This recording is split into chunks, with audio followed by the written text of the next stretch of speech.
They say expectations and assumptions are the mother of all fuck-ups. Be at calm, irrespective of the situation, whether it's good, bad, ups and downs are going to happen. But if you are stable, that's when nothing around you can affect you. She said, if you can't talk to me like that, you shouldn't be talking to yourself like that. But the freedom in the mindset, that definitely comes from the family. I feel for your relationship to be successful, you need to talk about it. As you said, right, first you live for yourself and the next thing has to be family. It's not like I can't tell you. There's nothing that's illegal out there I'm doing. But it's your mood swings. Your reaction to it, yeah. Oh.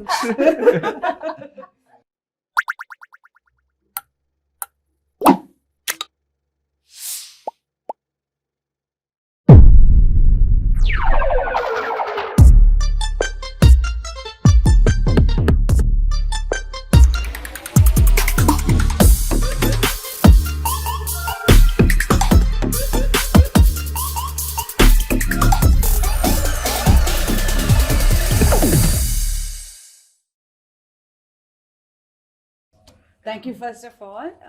This is one of our Understanding Across Generations series, for lack of better. We've not given it a name. The Gen Z, the era of Gen Z.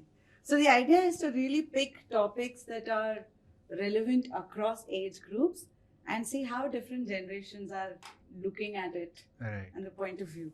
And I think when we did the last one on money, it was very interesting to see all of us had the same fears or, apprehensions about it. But how we dealt with it at different age groups was very interesting and beautiful to watch. And also interesting to learn as an older person, to learn the perspective of someone the younger. Right? Yes. Another thing I learned was the millennials are sort of somewhere in between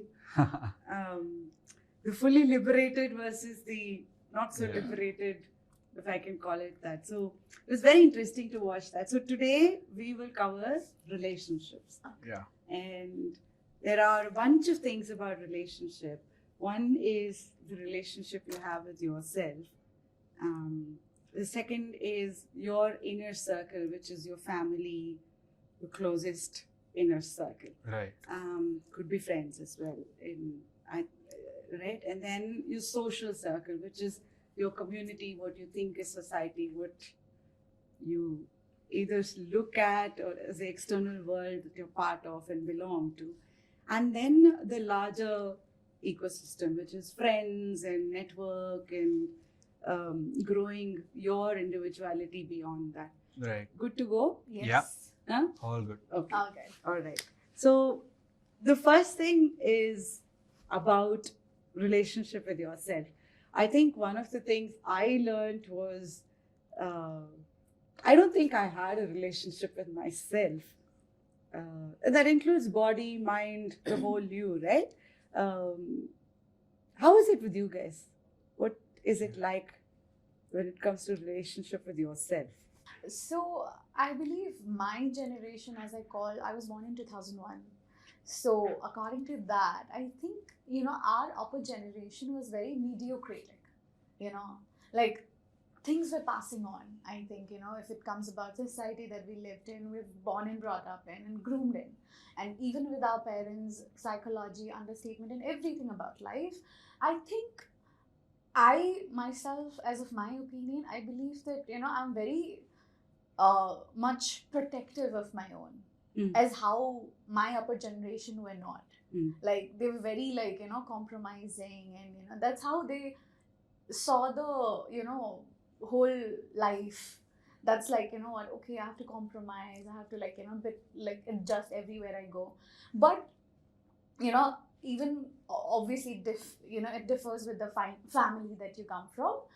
For me, I was very protective of myself. And that's coming from the upbringing itself, or it's more independent of the upbringing? Your entire circle of friends who grew up with you, your classmates, all have the similar mindset?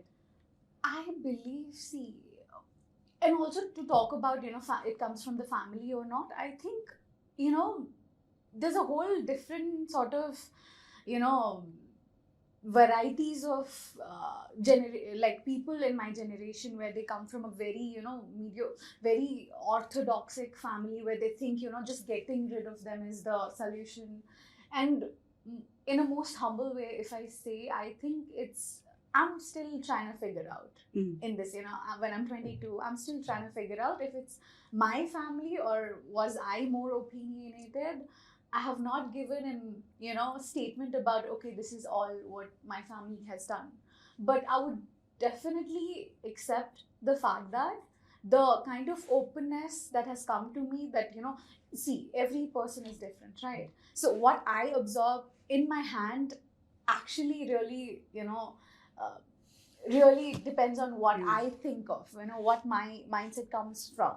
So no matter if it's positive, family or negative family, I think at the end of the day now I have come to the age where it's about me, my opinions, if it's negative or positive. So yeah, but the openness that my mind has gotten since a very small child, it's because of my family. That freedom, that not the freedom that oh, I get to party and I get to go out and my family lets me wear everything that I can want to. So that's not that, but the freedom in the mindset, that definitely comes from the family. Nice. I think we put it very beautifully. I think what you're saying is the power lies within you. Yeah. And that you figured at this young age. Yes. That I figured 2 years back. Yes. That's beautiful. That's very beautiful. Optimistic as well on the future generation. Beautiful. How is it for you? Yeah, so just to give you a little bit of a background into myself. So my name is Harsh Sharadia. As you know, I'm born in 1996, so I'm 27 currently. I run my own firm. I'm an entrepreneur. I've been doing this for the past 8 years. Now coming to relationship with myself. So I was born in a Jain family. I've been in Bangalore all my life. I still stay with my family. I got married 2 years ago. So I realized that relationship with yourself is very important, and I recently realized that. So whether it be physically, emotionally, mentally, all these three key parameters, that I realized is very important to me very recently. So what I personally felt is, for our generation at least, we were a little bit of lagging in terms of what kind of relationship you need to have with yourself, what is self-awareness, how you need to basically live your life, how your mindset should be framed, how external things should not affect you.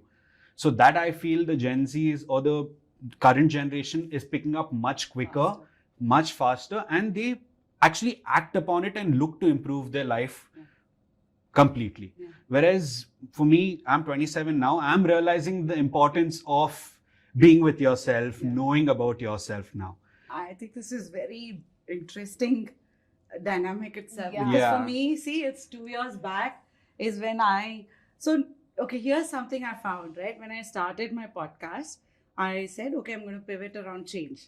And Attitude Makeover is going to talk about change and change on a personal front. So reboot happens in different ways. Relationship change, health change. You move to a new city, like you move from Nepal to Bangalore to study. Yes. That's a massive reboot. Yes. Culturally, everything, Definitely. right? The language, whole thing. the culture, Exactly, nothing. right? Nothing is similar. It's And like a then- whole change. Yeah, Exactly. I mean, I'm not even in the same country. Yeah. And so, and career change, suddenly you become a caregiver, health changes, and, Yes. Different kinds of reboots, entrepreneurial. Yeah, It's also a big change. It's a definitely. massive reboot, right? So I figured, okay, only 35 to 45-year-olds will follow me. And suddenly I noticed even 18-year-olds are watching the episode. Right. And it got me wondering as to why. Why are 18-year-olds watching it? And it got me curious, and I went back to research to understand that there's not much Indian research on this, but there's quite a lot of international research which says that all of us go through 4 reboots in life. Okay. One is in our adolescence, where a lot of our character, identity, individuality, values starts pivoting. The second is in our 20s, Right. where we're getting exposed to career, relationship, love, Right. marriage, children maybe, Yeah. Everything, society. Yeah, Suddenly you're this getting part of it exposed I can very relate to, because after my wedding, I've been married for 2 years now. So I could see a drastic change in my mindset. Although there was nothing that I did change in my routine or my work lifestyle or anything. But just the fact that you have another person you have to, be with throughout, it's also a sense of responsibility.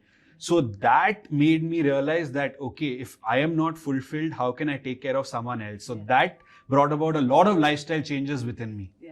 Yeah. So as you said, this is the right point, the second stage that people do tend to reboot. Yeah. Right. And the third reboot is in my age, because a lot of hormonal changes hormonal changes happen in your body, and men go through what they call midlife crisis, Right. and women go through perimenopause and other aspects as well.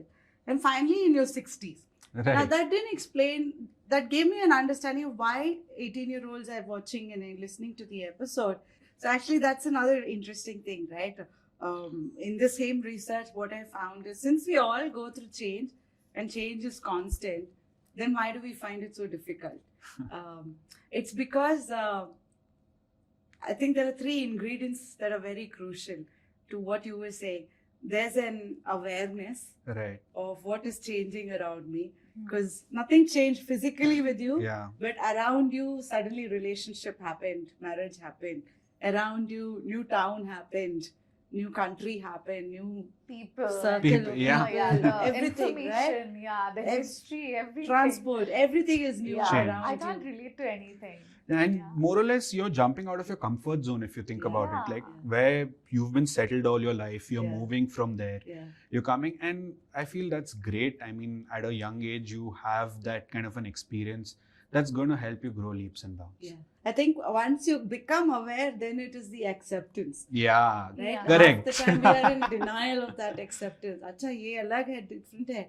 And that's again where if Yes. you live in that denial phase, then again that relationship with you doesn't change. Yes. How is Yeah. that for you guys? Like, becoming aware that this is how you're different from the previous generation is one thing, or this change is happening around you is one thing, and then to accept, okay, this is changing, this is how it's going to impact me, I need to change, or how does that happen? Right. So basically, I'll guide you at least what I went through. So initially, when I started realizing that, okay, my lifestyle was XXX, and now I feel the need that, okay, I need to bring about certain changes. And I think it's fear that makes you accept things. Personally, at least that was for me. Fear of, if I don't change myself, what could go wrong? Now that at least I'm aware of these are the faults that I need to look into. Yeah. So for me, it was mostly fear. Nice. That if I don't change myself, what could go wrong? Because clearly I've identified that these are the minus points within me. So fear played a major role. And of course, guidance from people like your parents. My mother has been very supportive in, helping me emotionally grow. And any doubts I have, she's a very, very spiritual person. So she's done all kinds of spiritual courses. She does pranic healing and a lot of other things. So if I have any doubt, I go up to her and she makes me realize that why are things happening, why you need to change, and what has to go on. So I think it's just a small phase that you need to get over. And if you have someone to guide you through that, fabulous. Beautiful. Yeah. It's a drastic, differentiation in the perception that we hold on. Like, in this table, I always thought, it's me, myself, and now that I'm sitting with different people, like, of course, I have like a very good conversation with my mom who is of your age, and then you have cousin brothers. Okay, I might not be so much open to like my cousin brothers of your age, but with my mom, but still I never felt so much of different in the perception, because we are always on the understanding of what I should do or what she is feeling, and we never got through it, see the differences. It's interesting. Marriage, figuring out.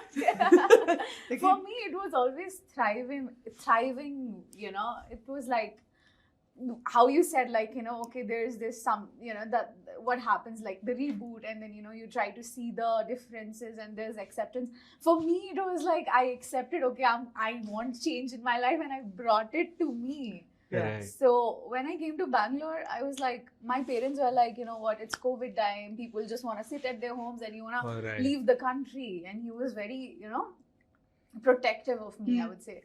And then he was like, okay, if you really want to go to like Canada or Japan, make some money, study there in a good university. And I was like very specific about, no, I want to just prioritize my education first. And I just don't want to get into like money making, because I think if it starts once, it never stops. I was very aware of it when I was 17. So I was like, no, Dad, I want to make priority. And that's education, and I'm going to just go to India, study there, complete, and then, do whatever to earn money. I want to go a little more deeper into relationship of you.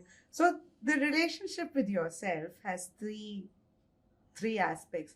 One is your relationship with your body, your mind, and then the whole of you. What is you, your individuality? Is that something that's sunk in already for you guys, or where are you all with that? Right. For me personally, I think I'm getting there slowly. Which part has already been taken care of, and which is like? See, currently I feel I'm more of in the acceptance phase. Okay. Aware of what needs to be done, accept it, and plan how you need to do it. So currently I feel I'm just at that acceptance phase towards the end, where I've accepted that, okay, I need to do these things. Now, when it comes to each aspect broken down, as you said, physically, mentally, and the whole you. So physically, okay, yeah, there may be multiple people going through multiple things. It could be about losing weight. It could be about, I want to run a marathon. It could be about anything, right? So each one has certain goals. So for me, example, it could be losing weight, because over the past 2 years, I put on about 15 kgs of weight. So yeah, post-wedding. So that is my thing. So I've realized that, okay, I know I need to do that. And I know I have a goal of reaching X number of kgs, having that kind of a physique is my physical goal. Now, mental goal, again, it's what I feel my mental goal is already in my mind is be at calm, irrespective of the situation, whether it's good, bad, ups and downs are going to happen. But if you are stable, that's when nothing around you can affect you. So I'm reaching that phase now where I'm like, see, some things that are not in my control could go wrong or could go very right. But I can't keep jumping up or going down thinking like, dude, this didn't happen according to what I had in my mind. The whole you. I'm so proud of you guys. Like, I can't think of myself being this articulated about. Yes, you spoke very Gen Z of himself right now. I don't think I was like this when I was 26. Yeah. If you had spoken to me when I was 26, 27, you would have been like such a dimwit girl. Yeah. So that's another thing I feel like as generations are passing by, people are becoming self-aware much earlier. That's the left shift. Exactly. And I feel that's awesome. That's beautiful. Yeah, because you have so much more time with you to do the things that you actually want to do. Like, see, even I wouldn't say that I don't have time. I have a lot of time. But I would still feel that the same thing had I known at the age of 20. I could have done so many better things. Or better things I could have explored more. And I feel like podcasts like this will end up educating the younger generations to be aware of such kind of things. I think it just opens the bubble of people they are living in. One, for those who think, like for me, it was a game changer because I always thought I was alone in this. I thought only I was feeling this way. But when I started talking about it, I realized I'm not alone. There's so many going through a similar thing. So that itself was a nice,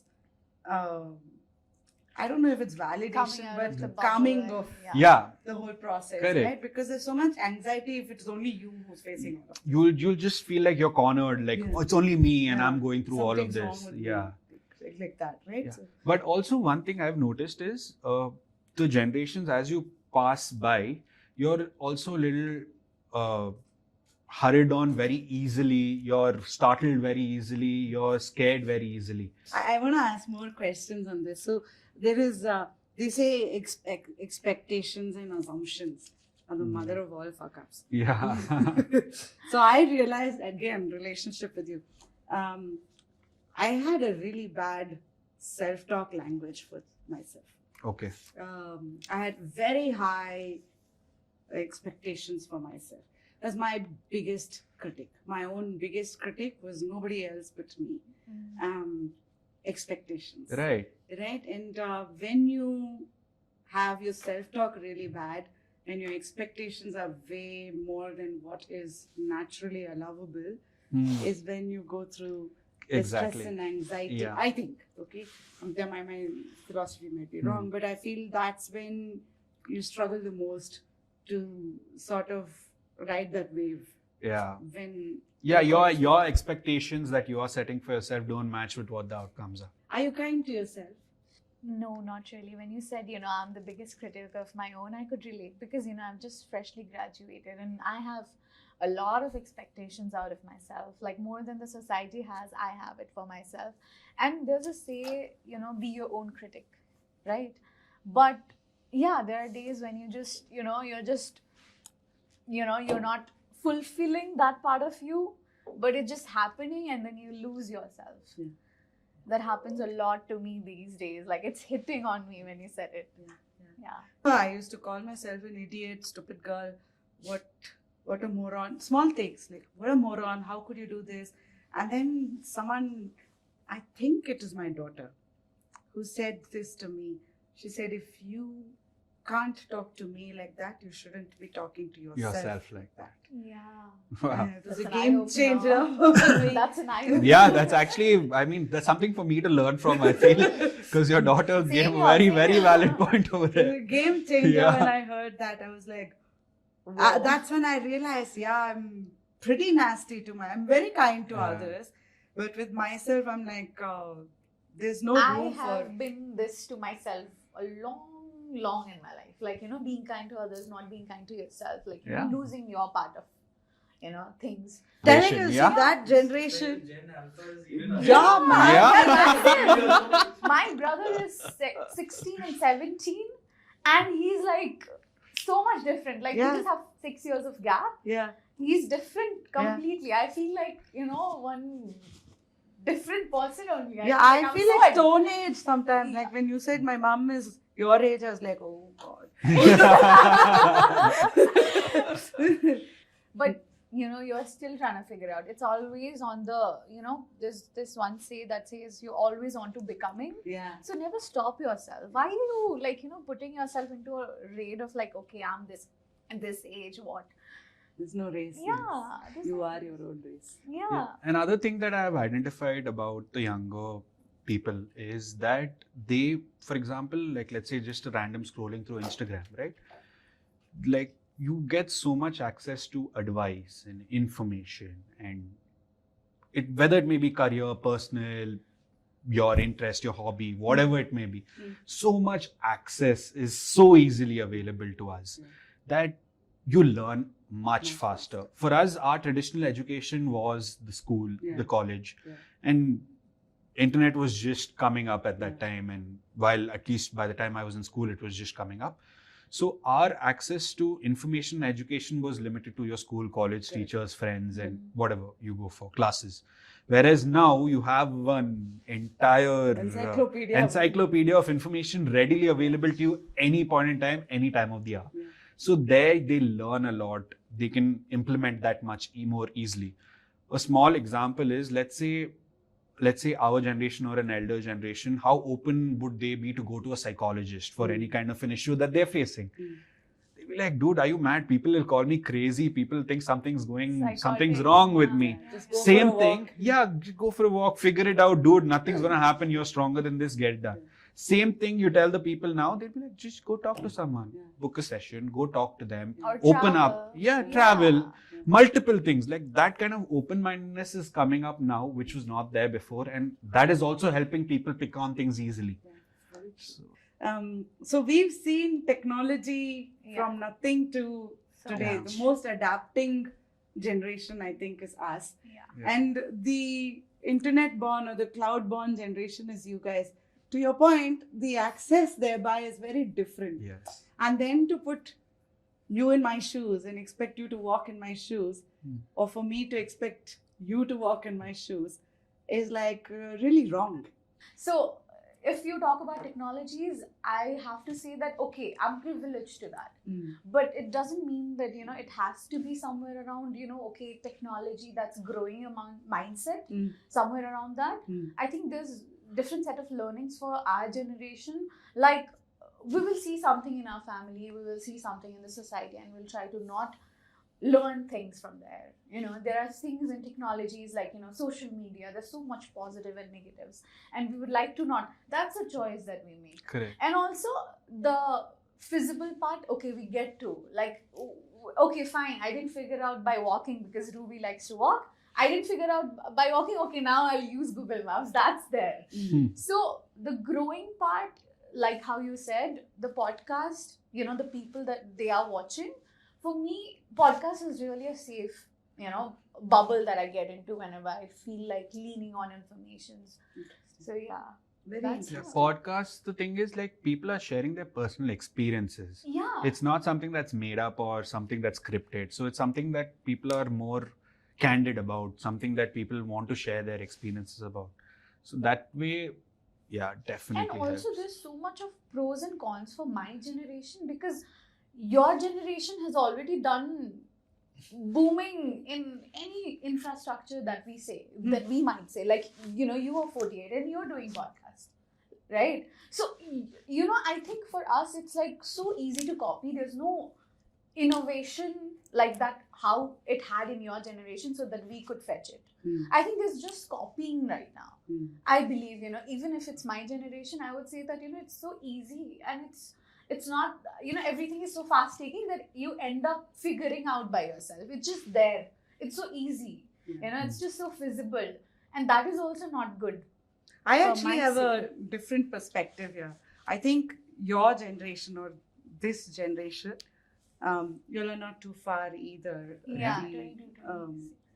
I think the idea of individuality having sunk in, and technology making it so powerful, like with the ChatGPT and all that coming, you literally can be a one-man company. Yeah.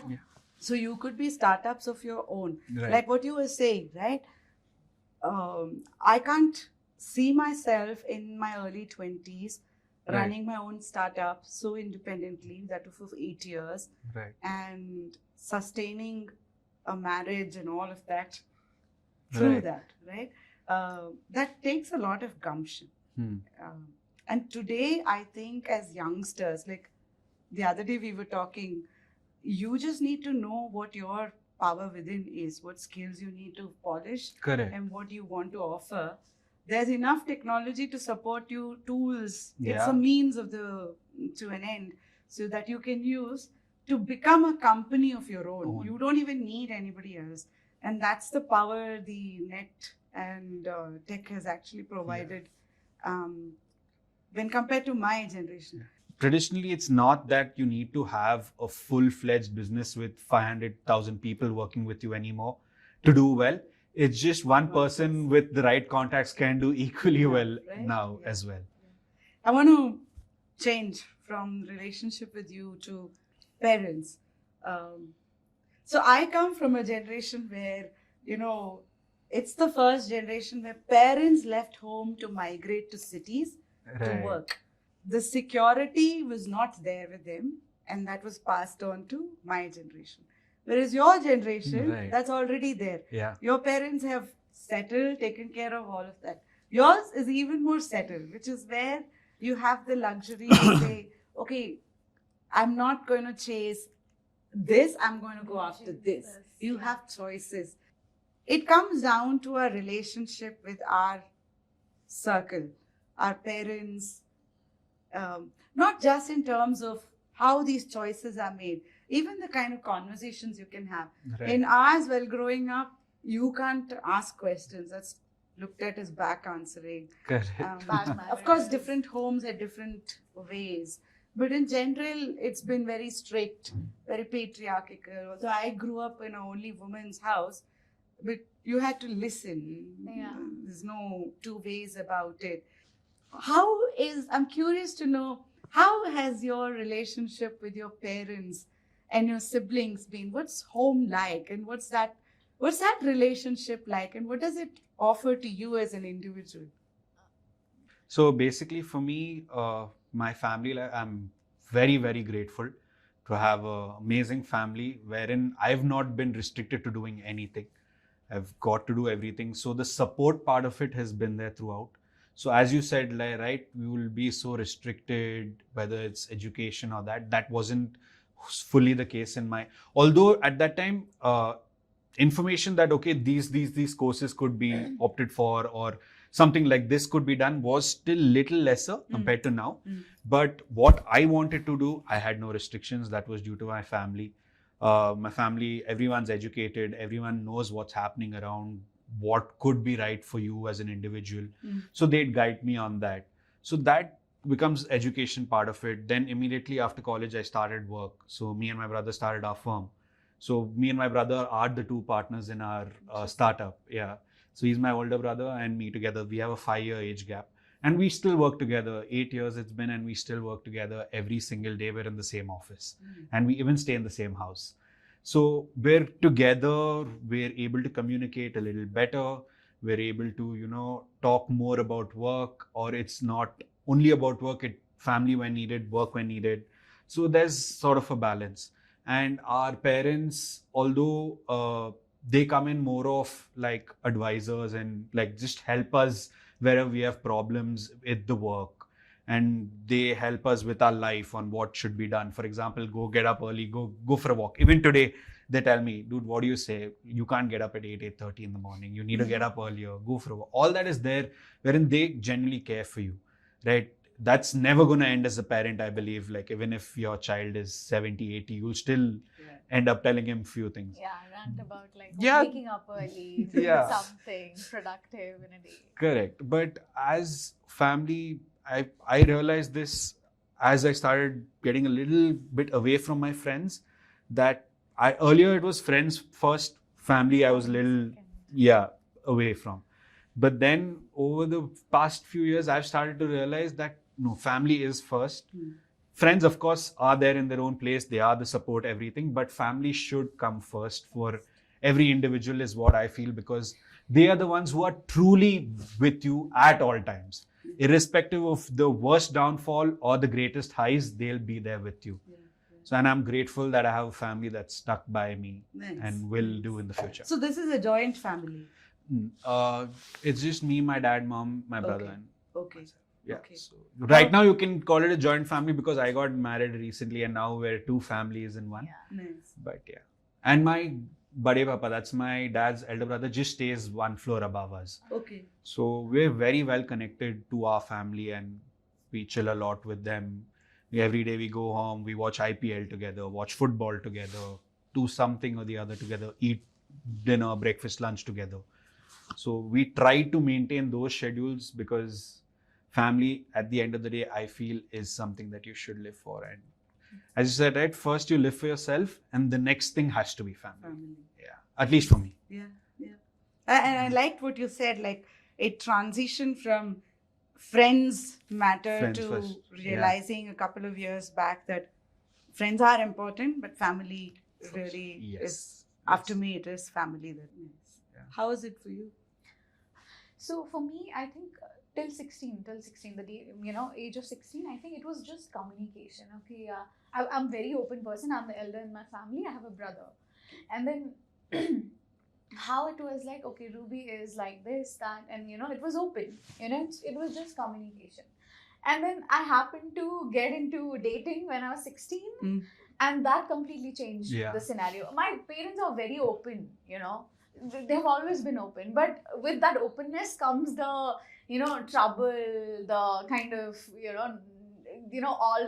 all attitude that I get, there's someone out there like that. So it's been like after that one, okay, I'm out a lot, like how he said, it was always him being out. And you really don't get stability out of your house, to be really honest. I mean, a lot of people don't get stability inside the house itself. For me, it was like it was unstable outside. Mm. So I was going through troubles. I was not staying at home. My parents and I have gone through a lot of discussions where we fought over okay, you're doing this is not okay, and we have given you so much of privilege, but still you're like this and that. We've gone into pointing each other out. But after I hit 17 and I figured out on myself okay, who am I? My dad really raised this question from a very young age of mine. Wow. That you need to figure this out. Wow. Who am I?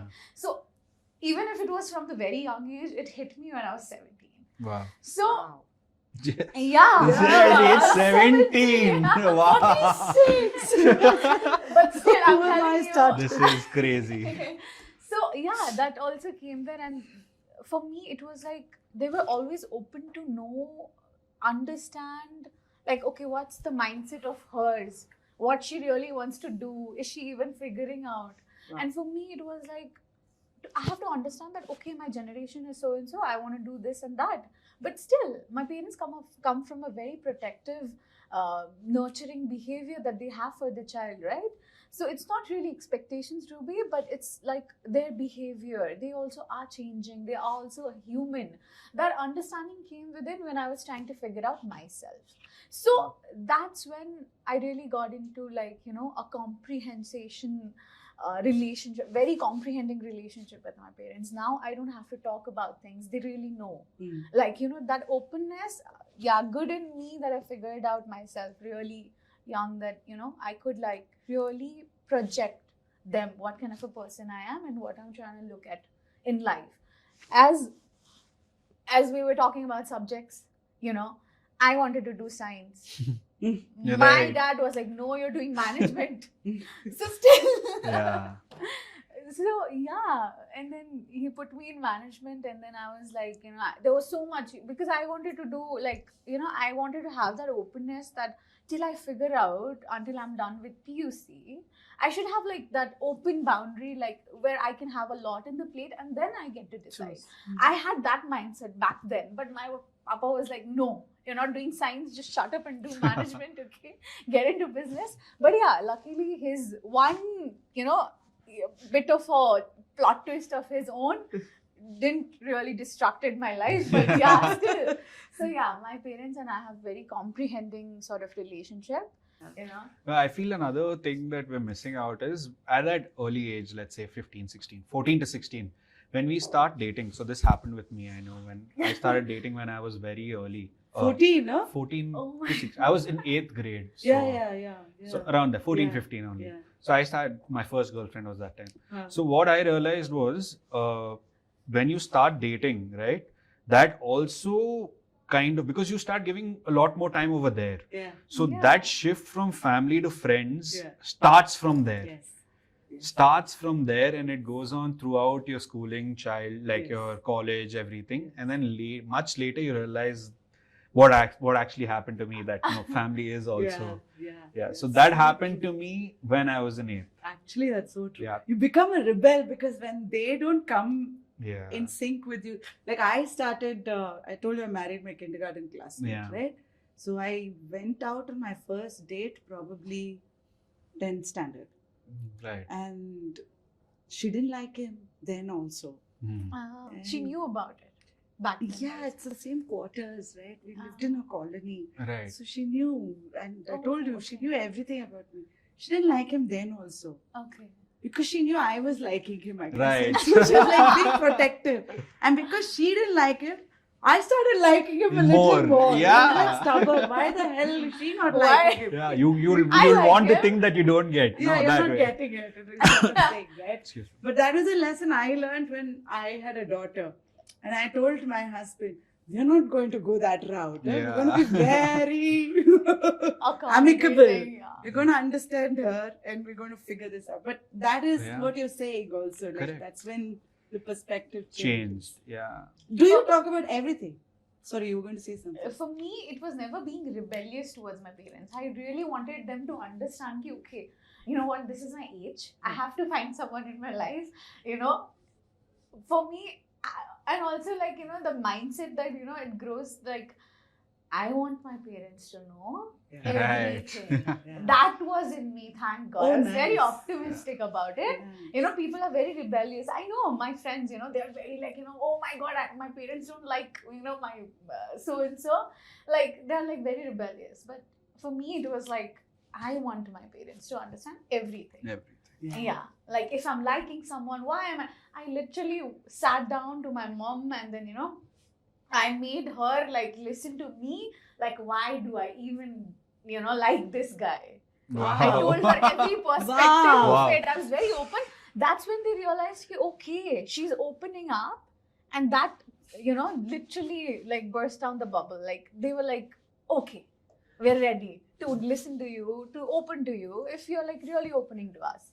Wow. So I opened the doors for that. Trust me. No, not at all happening in my life. Yeah, I don't think that's happening for me either. Yeah. And that too, I come from a Mangalorean household, so they were like, I remember my uncle when I was 25, they were looking for an alliance and they said, you have someone, tell, it's okay.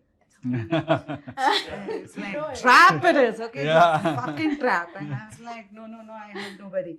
And then I just want to study, I want to settle down. And I genuinely wanted to. So then he said, just don't find a Malayali. Yeah, And wow. I was like, Oh, shit. Why not a Malayali? Yeah. And that's it. Then he turned and he said, it is a Malayali, isn't Isn't it? it? Yeah. It's like, no. One question I wanted to also ask is, are there things you're not comfortable talking to your parents about? Definitely, there are a few things that I'm not comfortable talking to my parents about. First thing is what I do with my friends. I don't think that they need to know everything that actually goes on. Second thing is what we do on trips. I don't think they need to know about that. Although they'll see like the touristy things that we do and all of that. But yeah, these things I'm a little bit to Inwards, myself. huh? Yeah. But apart from that, I don't think, because work, it's again within the family. So they know about everything what happens with other relatives, on a day-to-day basis. That I have absolutely no problem in sharing, and I'm okay with that. But little bit when it's with my social circle, I like to keep it that. Keep it separate. Yeah. What is it for you? I don't think I fall in that age where I have so many things that I can't tell my parents. But yeah, obviously the part that, you know, what you do with your friends, sometimes I can't tell it to my parents. That's all. What does the parent do that makes you not comfortable? For me, it's like there's nothing that I can't tell you as a, you know, as if your mom and, you know, dad. I can't tell. It's not like that. It's more of like, you know, there are certain mood swings of parents that comes with the, you know, brainwashes of the society and everything that hits. Really, it hits. It's true. Trust me. They are too, you know, it's like, it's That's not like actually I can't very tell true, you. yeah. It's not like I can't tell you. There's nothing that's illegal out there I'm doing. But it's your mood swings. How you Your react. reaction to Yeah. it, yeah. Oh. Yeah. So yeah, I think I can. It's always the reactions. It's not like we are doing something illegal outside there, you know. It's always like, why would you, you know, like lose your, you know, everything like for something that's very normal. Yeah. Are there other things, like, do you talk about money and your fears around money, or your relationship with money and their relationship with money, or sex? Money, when I'm facing an issue, that time only. Hmm. Otherwise, it's all pretty cool. Hmm. When I need some help, need some extra money, or something's not going right, or if I'm facing some issue or some advice that I need, then definitely, yeah, that part of it. But what happens day to day in accounts, all that, no. They don't ask, and neither do we tell.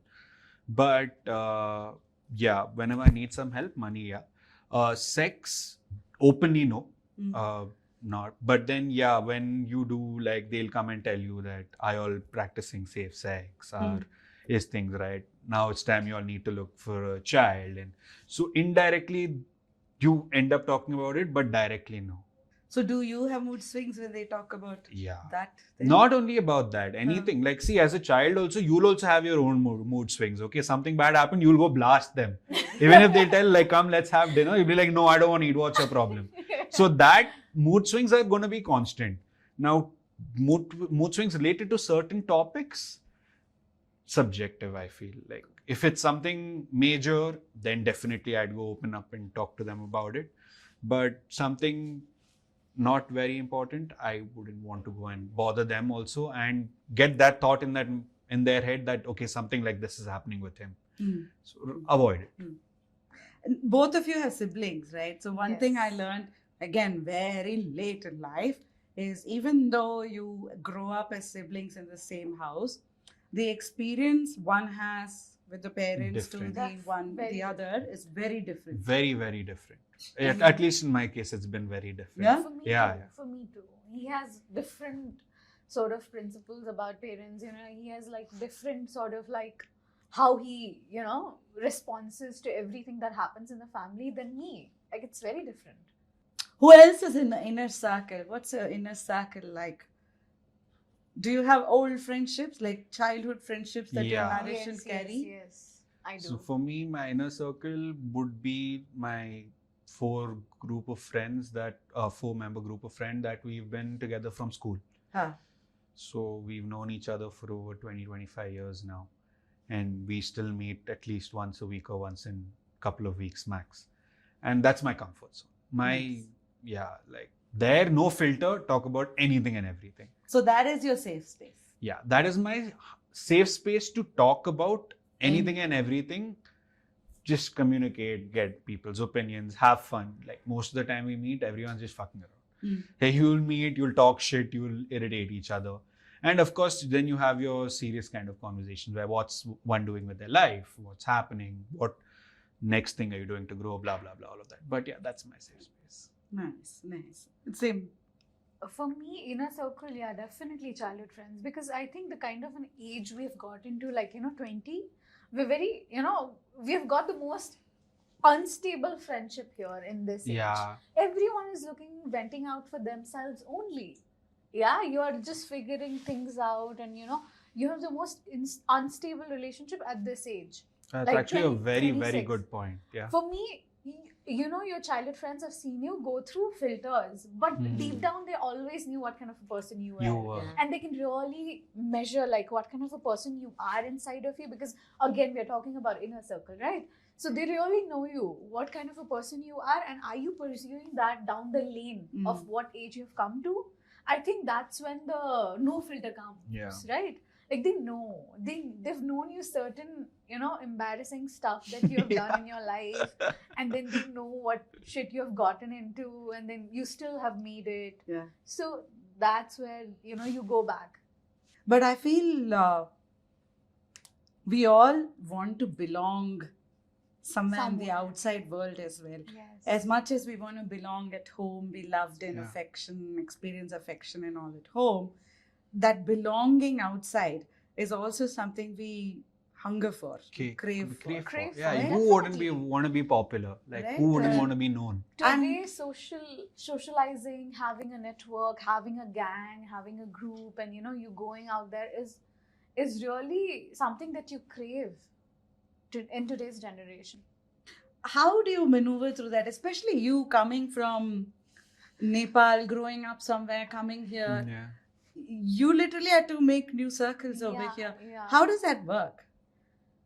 For me, I'll tell you honestly, coming here was not a big challenge. I was like, I'm open to anything. I'm open to the change. I'm open to the tradition. I always loved. I knew I knew nothing about like South India, but I was very open and I was very like, optimistic about everything here. And it is optimistic here.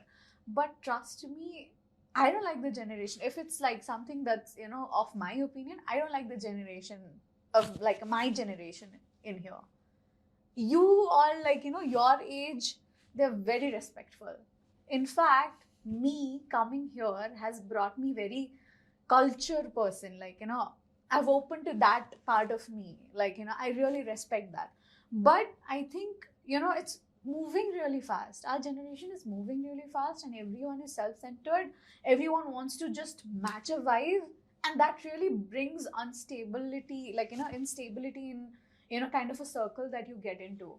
And it's so important to belong somewhere. And for me, it was like, I've always been like very kind, very very inner thoughtful person, and it really is hard for me to get out there because people are not trying to catch that. People want to get, I went to Jean College, okay, from my business school, everyone's money minded, everyone is there, some of the people, okay, from the college that I come to, like the whole of my batch was the concept of, okay, I just want to get degree, and I'm gonna sit in my family business. And half of the people were like, yeah, I'm just getting it for the sake of it, I've got everything else. Very like that kind of that batch of people. Yeah.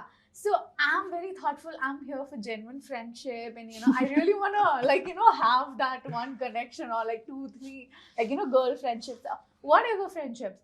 But it took me 3 years trying to trying to connect with someone with different perceptions. Never happened for me. Wow. Yeah, this is something, I think there are stats also, right? We found some numbers around it as well. When it comes to friends, let me see if I can. I think in different phases of life, you have different groups of friends. And the one group of friends that stick on to, in most cases, would be your childhood friends. Or maybe, who know you from your young age, when you were trying exactly to figure out yourself. So they say, according to the data, those aged 16 to 29 are 2 times more likely to report feeling lonely often or always compared with those over the age of 70. This is perhaps surprising given that a certain survey by YPulse reported that 55% of young people value friendship over romantic relationships. Oh my wow. God. So true. Yes. And yet it is so hard. Is it because there's a lot of... One thing I noticed is, when we were growing up, there was bullying, there was some kind of you need to fit in, belong. That was there always, even then. But then it was not like on your face. Yeah. But these days, that need to fit in and the constant passive-aggressive bullying that happens within your circles also.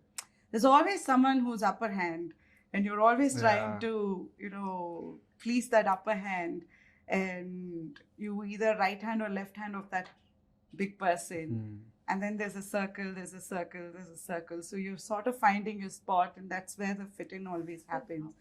And I've noticed this very quick alienation that can happen. Oh quick, my God, yes. Done with this kind of a thing. It must be hard, right? Very. I mean, you want to say something? Please. So, for me, as you said, the articulation of it comes from like your own self. As you said, pehle it was bullying, it was always this, like, okay, you're done by now. I think now it has become very personal. Like, even if I get into somewhere, I want to try to fit in, it's with my own benefits. Pehle it was like people doing you. It was like now you yourself try to fit in and you're yourself on the negative mindset. And you feel when you get into a zone where there's people around you and they're not kind of your vibe, but you just want to get done by them. It's coming person to person there, and it just fills you with so much negativity that once you realize that you're trapped, that's what happens now. Is that when you switch? No. So I feel what she brought about is a very, very valid point, that it's your mental thought that, okay, what if this happens? What if things don't go right? You yourself are creating like, what if I don't fit in? What if that person doesn't like me? What if that person doesn't think I'm right? What if I say something that will hurt the other person? You yourself are creating so many things in your head that although that situation may not even come, but you've already created that in your head and you've lived through it. So that is again creating pressure on yourself, I feel, to be socially very acceptable, because although there is nothing actually there, you yourself have thought about hundreds of possibilities and loaded your head with that. So that overthinking bit of it is definitely increasing, and I can say that personally with myself as well. What image am I portraying outside is starting to matter a lot nowadays. And also with that overthinking comes the, you know, differences that you make upon yourself, your perceptions. It's all filtered because you just want to try to fit in, and you're overthinking. You're layering your own perception, your own mindset. Like, do you even want that friend in real? Like, or you're just trying to fit in? That doesn't even sit in your head once you try to become something else for, you know, just to fit in out there. So I myself never got to, like, you know, get into trap like with certain people that I don't belong to, because from the beginning I knew what I wanted, and that's not there in our generation. Like, people are very strategical because, you know, they want to fall out somewhere or the other, because of the gang, or, like, you know, because of the group, because they just want to fall on something. That's why they are there, and they're just layering themselves, and our generation is not realizing that. That's the point. I think it's across generations. It happens. I don't know. Does it happen in yours? That's something that is very normal and common. Yeah? Yeah. No, for me, I feel I've been very extremely fortunate to have found someone who's my kindergarten classmate as a friend, as a life partner. And so it didn't matter that is there. so much. But then I feel at some point you need that pivoting with your girls, with your to zone circle, out from your relationship, right? Yeah. And so I feel somewhere that struggle to fit in and belong to a circle of friends that are really vibing with you for who you are and not forcefully wanting you to fit in. Yeah. That struggle is there then across generations. It's going to be there, and I think it'll continue to be there also. Continue. Because see, not every friend group is the same as well. Yeah. Like your comfort example, 100% comfort is here. Yeah. You have another example, college group, where Yeah. you've spent 3-4 years with them. Yeah. You're still good, you're all good nosed, but you're not that comfortable with them for multiple reasons. A, the time spent is lesser. B, the experiences shared are different. C, they've probably not been able to understand you better because they've not seen you through thoroughly. The same thing, let's say, with a work group where I worked in an office for a couple of years, it'll be even lesser because the time we're spending is lesser. You're doing work, you have lesser interactions, lesser experiences. So groups will be formed that way. But that safe space, mostly it would be your childhood group is what I feel. But that means you have to be very conscious and aware of where you want to grow that, because it's a long-term process. Correct. Are you both aware of that part? Yes, I'm so much away from everything, like every friendship that I had and everything. It's like very maintaining thing. That's really an effort for me. My wife made me realize this. I used to tell her, oh, this guy's my best friend. This guy's my best friend. She's like, how many best friends do you have? How close are you to them? What do you know about them? Then I realized, dude, like, although I hang out with people all the time, I couldn't, in my head, I really love them. They're a really close friend. But what do I really know about them 100%? Like, do I share the same what I would expect them to share? Yeah. And she made me actually realize it that not everyone is your best friend. You need to, segregate and understand what is actually happening. So that I realized after meeting my wife. And I think this is where I felt like the Gen Z is more aware, I felt, than, like, I told you, I'm still figuring out some of it. I really, today I'm feeling very slow as a person. 20 years slow. The last part of the whole relationship thing is spouse or dates and love and relationship, the romantic relationship. How does one find, is it different for you guys? Is it, like in my age group, we didn't have Tinder, we didn't have Bumble. We had libraries. We had mobile libraries. I'll tell you. We had mobile libraries. We had school, college trips. We had festivals, college Correct. festivals, or pubs where we used to bump into other college friends. Sports, we used to go on sports camps, Inter-schools. hockey or Mhm. whatever. Temples. Wow. Wow. Wow. Going to pray That's for another reason. Yeah. No, December and early January temples, early morning namaskaram, and certain others would also come namaskaram. I don't know if others had the same experience. At least for me, I think there were a few temple expeditions close by to home as well. Tuitions was another one. Schools, of course, Yeah. college and school. But that was what it was limited to, right? Whereas you guys have, like, in addition to this, you guys have How all did of Yeah. this. Yeah. How did you get married? It was. Where did you find No. love? So it was an arranged marriage. Did you fall in love before this? Yeah. Are you I love at comfortable first sight talking? also has happened. Oh. So I to believe that it actually happens. And it's definitely true. It's definitely true. So yeah, I have dated 3-4 people in the past before I got married. Okay. So yeah, I mean, everyone knows about my relationships. Even my parents knew about it. So that part of it, I'm really cool. Love definitely happens. Love at first sight also definitely happens. It's true. So you And, fell in love, like, at a first sight with your wife? No. With my second girlfriend. Yeah. So yeah. So, So, I don't know. It's just like that, you just saw her and like Yeah. dub. Yeah. It's actually happened, up. like in the movies, and I'm not kidding. Oh my god. Yeah, Wow. that's like the first time I saw her, I knew like, okay, dude, Dude, leave. no one The fell in next love with break, that. the next break. So this was the first day of college. I was in Jain College as well for 2 years in my PU. First day Oh. of Jain College. Huh. I've seen her. That so class ke beech mein 50 minutes later you have that break, right? That break only I've gone and spoken to her, Huh. tried getting a number, got a number by the end of the day, started talking to her, and in a month or so we were dating. We Huh. dated for about 3.5, 4 years, Oh my god. and then things went that's off. But yeah, it hefty. definitely happens. Wow. Yeah, and now coming to my wife, it was an arranged marriage. We Hmm. met a year before we got married, approximately, through a family friend. Like families knew each other, and then blah blah blah blah blah. But my experience with my wife is, what came to my mind is, I don't know if I'll be able to find someone better than her, Mm. because she from the second we clicked like crazy. Nice. And everything that I wanted in a person, she had. Everything she was manifesting for a person like me. So that fell into place. And like, she's a little bit spiritual in the sense she meditates. I like meditation as well.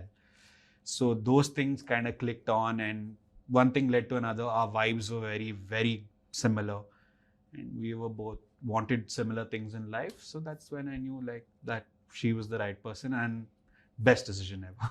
What made you decide, okay, this time I'm not going for love marriage, arranged marriage is No, cool so for me? what happened was, I dated people, so I knew how things are and how things. Can I ask you how many girls you dated? 4. Okay. 4. Okay. It's Huh. less than 10. Yeah, less than 10. वैसा नहीं है. I've dated, I realized how people are, and then I was 25 and a half, or yeah, around that time, when my mom, like Jain families में हो जाता है, they'll come and they'll tell you कि, you know, like, it's time, you're 25, you've started working, you're a little bit settled, it's time to get married. So I'd broken up, I think, about 8-10 months prior to that with the previous girlfriend who I was dating. So I was like, okay, dude, ठीक है, rather than anything, me getting fried, tell mommy, okay, I'll go see whatever. But then decision mine. She said, you decide, you do whatever you want. No pressure, nothing from our end. But okay, at least go meet people. So I met about 3-4 people. I was like, okay, theek hai, bro. I can delay it as much as I want. No pressure, nothing. Upit session. Yeah. But then when I met her, I came forward. So like, yeah, hai to, this works very well for me and I'm cool with it. Nice. So Did you that's- talk to her? Yeah. Okay. We spoke, we met a few times, we were video calling all night. Like starting dating kaise karte? How when you're dating initially, you will just on the call throughout, you're FaceTiming, you're doing blah, blah, blah. It was like that. So wherein like, it was like I'm dating someone again, but this time I know I'm getting married. Yeah, ending up getting married. Yeah. How is it for you? For me, I'm still figuring out when it comes about relationship, because I have this principle of mine ki, you know, I think at the age of this, what I am in right now, I think everyone should get this in their perspective, like how we have an example right here. He dated 4 girls before he got married. So my ethic is that, you know what, Ruby, love, relationship, and marriage are 3 different bubbles. You love someone, you might end up being in a relationship with that person. Great. And you get into a relationship, and then after some years, when you're all settled, you might get married to that person. Great. Lucky you are. But it doesn't work like that. And I have realized it very earlier in life. You know, that's very mature of me telling this. Yeah. That's actually very, very mature, you know. Actually, my mom told me just like this, you know, we were just having some conversation. She told me, like, you know what, these 3 things are not relatable to each other. It's not necessary to be. Wow. So that clicked me, and that really, like, explored in me a lot, that thought. Like, no, but actually this is very interesting. One of the things that we researched was also exactly this, that the change, the shift that has happened is, first thing is the perspective on marriage has changed. Marriage is not for everybody. It's you need to know, are you marriage kinds or are you not? And are you monogamous kind or not? Right. So there's quite a lot of, you know, change there in that perspective. Then it is about you first, to what you both were talking about. My career, my financial independence, my, you know, identity first. Then comes romance, and correct. You might still be romantic, in love, you might be dating someone, but for a commitment to happen. There's a study that says, you know, if you are doing something that's uncommitted, like everything is committed to you, your career, your being, your health, everything is committed, and that comes with someone that you love, or someone that you're spending your time with, you know, you're investing your time with. If you happen to do this for like 2 years in a row, you are really, you know, like, you're complicating yourself. So for me, it's like a belief that, you know what, you first figure out yourself and then find someone who actually is stable with what you are within you. And that's when you cut the situationship. You might take it as a, you know, a okay, you guys get to figure out. There's an uncommitted part that's, you know, exploring, you know, around. Yeah. But that has more cons. It's a slippery slope. Yeah. It might look, wow, so fun, no commitment, you know, we get to have fun, you know, but... Is that more from a woman's point of view, or it's the same for a man also? No, it's pretty much similar, I feel. Like, there's not much of a difference. The privilege a man get out of this, I believe that's a little more. But for a women, you know, if you say hormonally or like mentally or emotionally, we're different, right? I mean, we're not talking about, you know, inequality, but we're talking about the differences that as a male and female has. It has like more cons towards the women and the pros towards the men, because we are very emotionally content, you know, we are very like, that's what we are, and they are not. And we happen to, like, you know, blame it on men, but it's like something that's there, you know, that's the differences that we, you know, we carry. So this situationship, uncommitted part do more good to them, but less good to us, I believe. Yeah. Are you more connected with your feelings? Starting to get is what I would say. Starting to realize what are the things that bother me, what doesn't, what I should let go. All those things are slowly coming into my head.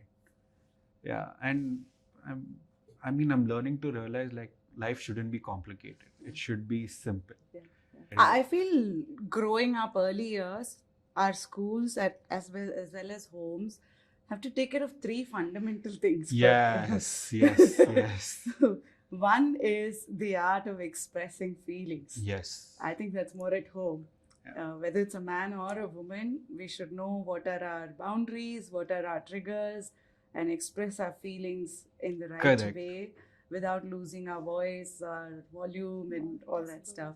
The second is we should talk about money and our relationship with money. Yeah. Because it is like what we're talking about, career, everything, identity, individuality, it's very much tied. to that.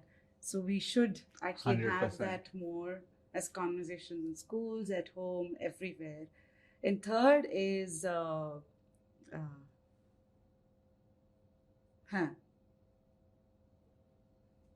money, communication. What is the third? What do you think is the third? What else should be talked about? I think the schools need to teach us how to learn rather than And also relearning. just giving Yeah. us Unlearn and something. relearn. Relearning. Yeah, also. relearn. Unlearning. I People are so- feel they should teach us how to learn rather than just study this book Yeah. and come tomorrow. How to learn. See, this is fundamentally very different, right? Our schools are built in such a way that I'll give you a problem, you go solve. Yeah. Whereas life is not like that. You have to figure out the Figure problem out. first. Yeah. The third is learning how to fight. Fight. Yeah. So I feel Stand up for yourself kind of fight. not just that, right? Like whether it is with your parents, with your siblings, with your spouse, with yourself. with your child, we don't know how to fight. We just know how to sort of have my way or the highway, or Right. lose our cool, get angry, Yeah. Shout. or ghost. Yeah. Someone just become quiet. We do it with our parents. We do it with everybody, with ourselves also. Correct. What are things you're not comfortable talking in relationships? With relationship with who? I'm talking about romantic relationships. Yeah. Oh, okay. Partners. No. I feel for your relationship to be successful, you need to talk about everything. Like, what are fundamental things you must talk about? So this I did with my wife, so I know what ideally a woman should know. Is first things that I, since ours was arranged marriage, the first thing that I did was told her about how things are at home, because she's going to be coming here and staying with my family.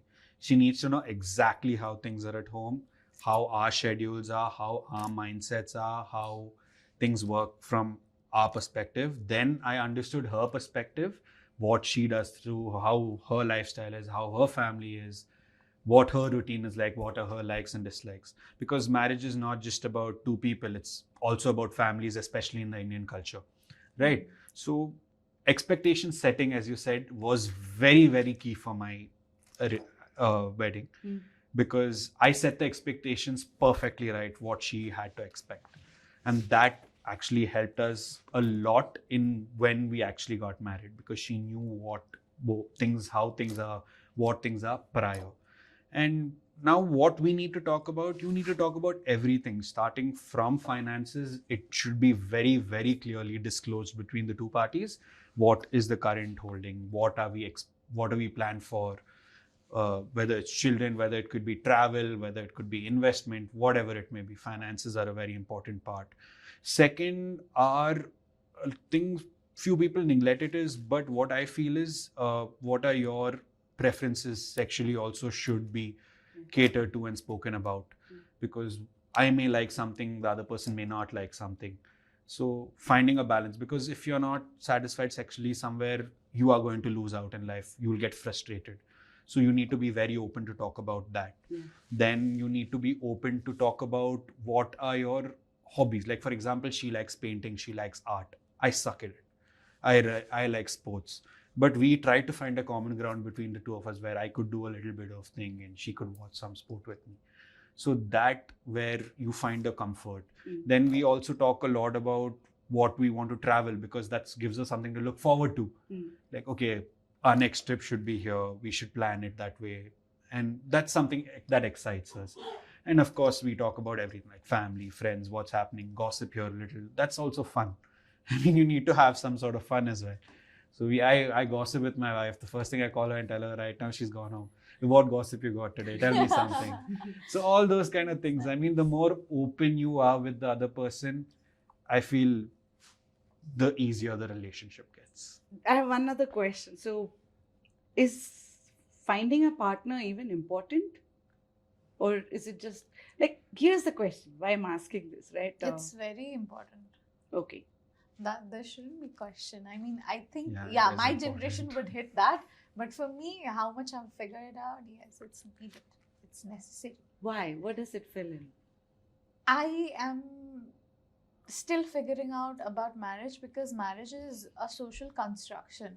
I don't know about that, but finding a partner, yes, it's a necessity, because you're a human being. You can balance your life, you ace it, you do completely your finances, your well-being of yours, everything, but you need a companion.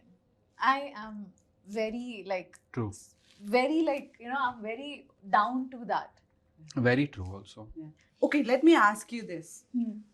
Ultimately, when you talk about relationship, with you, your inner circle, friends, and love, you're constantly trying to belong in each one of these. Yeah.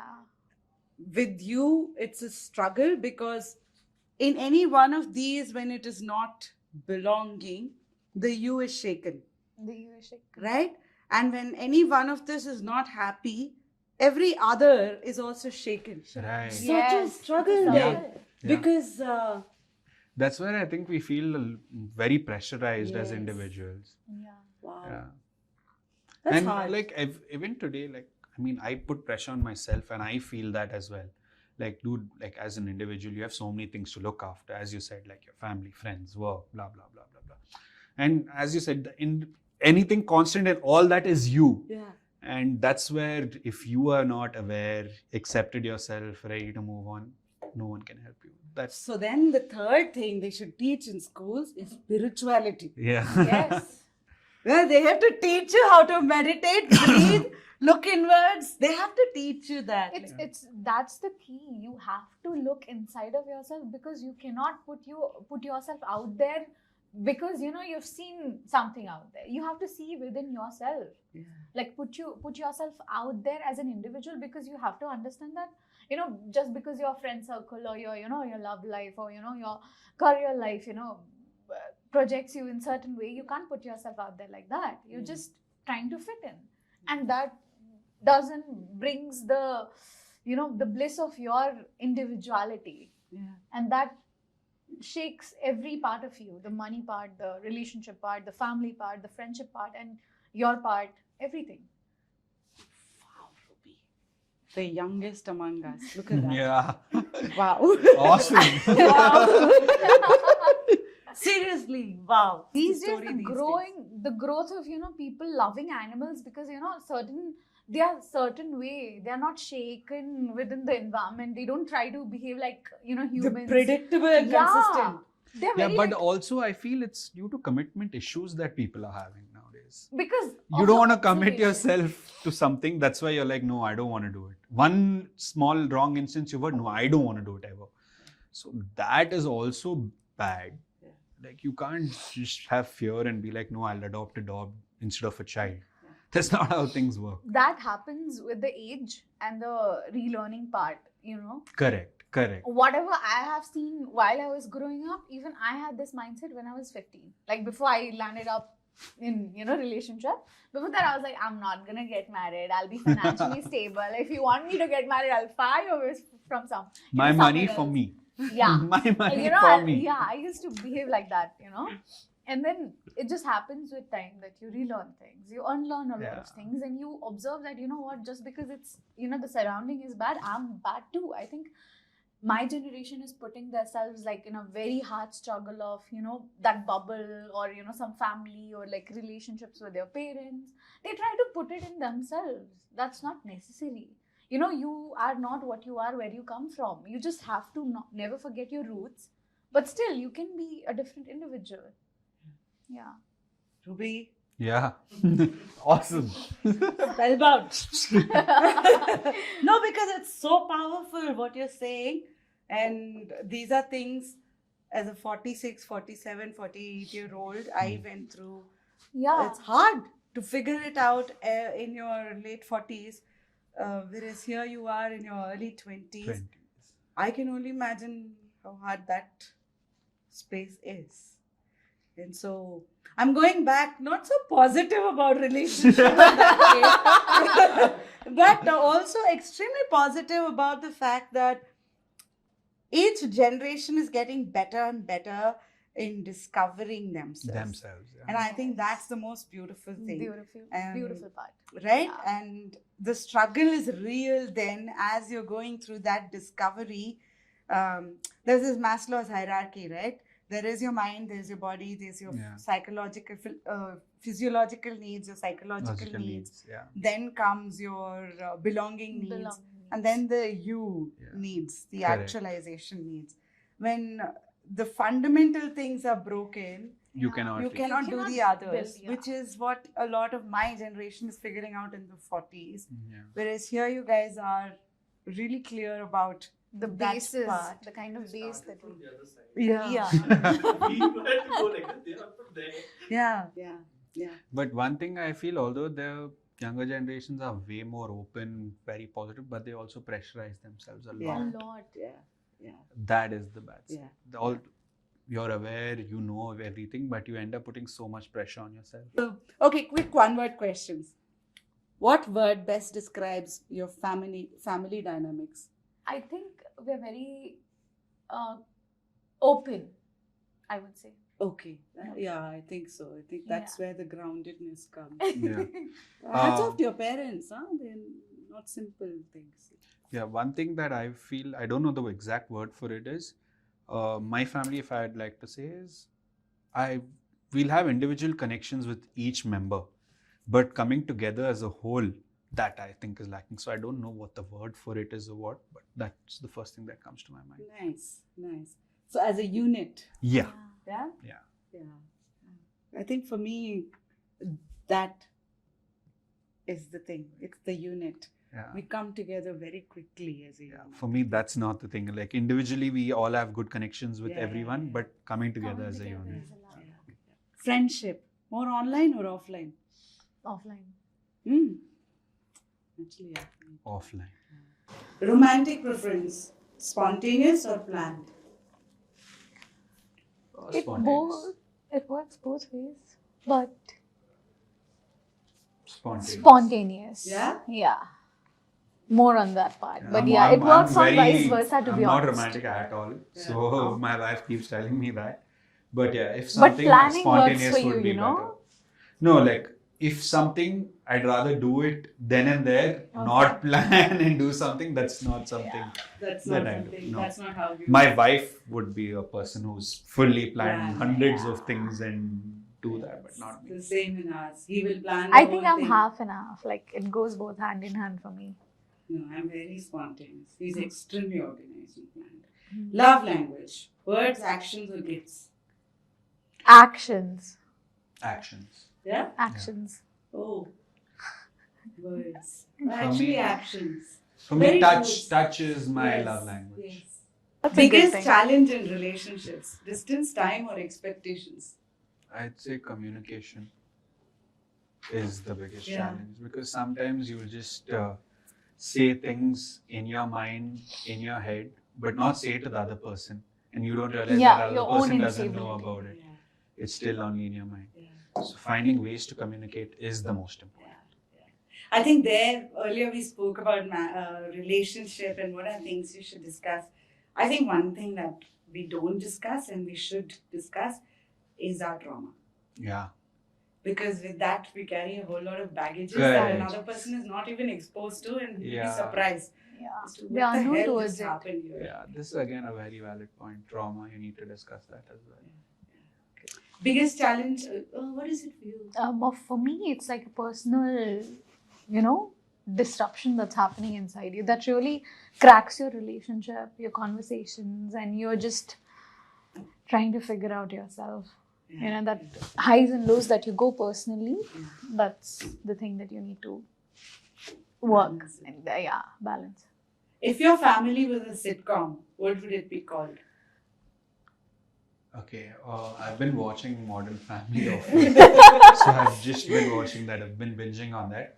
So I could say that not exactly Modern Family, but I wanted something like that. At least, because I feel that's a very, very Wholesome, cool no? family Yeah, like to have. wholesome. And how they support each other and they're always there for each other is Yeah. something that we And should also the have. crack they have for each other. Yeah. Everything. That's so wholesome, Yeah. no? And each one is so different and Yeah. yet Exactly. The unit comes Unity is together. there. Exactly. So I want my family to be like that. Yeah.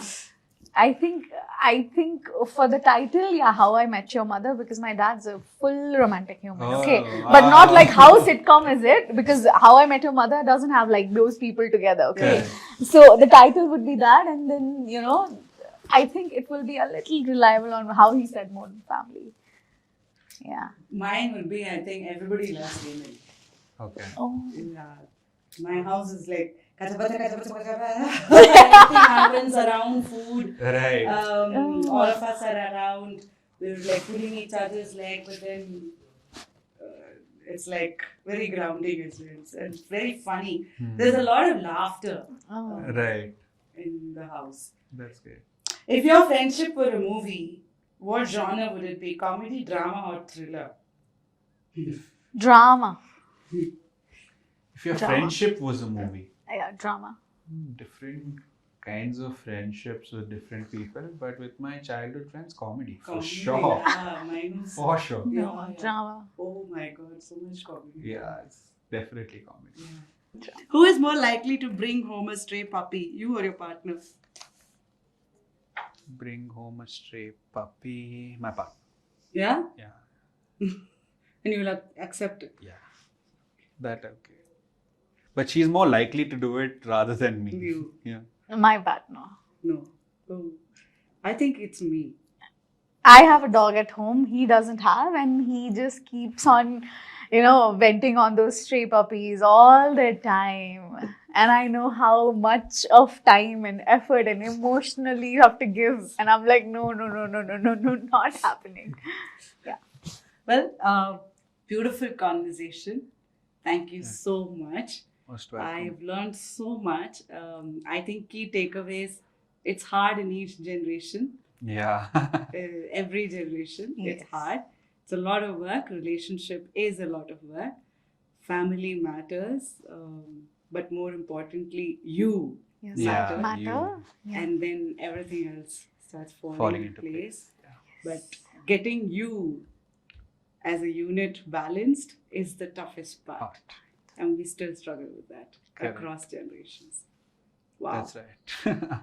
And yet we don't have schools teaching us this. Not at all. No, Not even thinking of it.